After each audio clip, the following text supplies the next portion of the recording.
selfishness. We gotta look and know that there may be some things that will come from an unlikely source. An unlikely source. There were some people here yesterday that were like, "You the preacher? I'm the preacher." How about that? I'm the preacher. An unlikely source. But if God used a donkey, I know He can use me.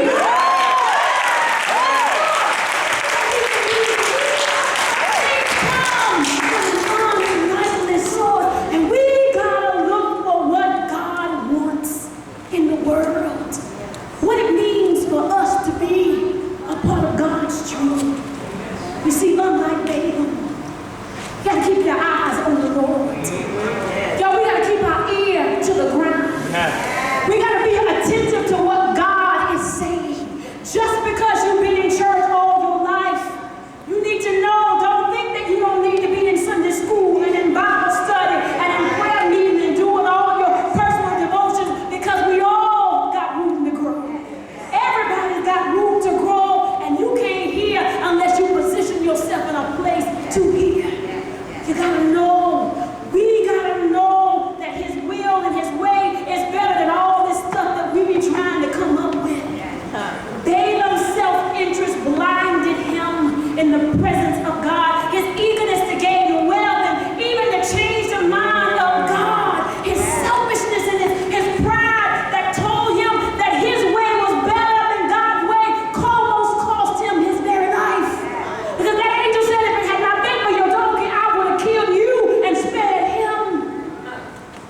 Don't let your pride, don't let your selfishness, don't let your wanting what you want, when you want, how you want it, ruin your life and maybe even take your life. Y'all, I pray that we would but listen, that we would open our eyes, that we would be attentive, and when things are no longer predictable, I pray that we will look for the angel of the Lord, but God is still speaking and even using unlikely people and unlikely situations and unlikely circumstances to show us we are off track. And we need to redirect our attention to Him. And so my question is, will we open our eyes? Will we seek God's way and not our way? Will we follow God's yes? And will we be obedient to God's no? And if the Father,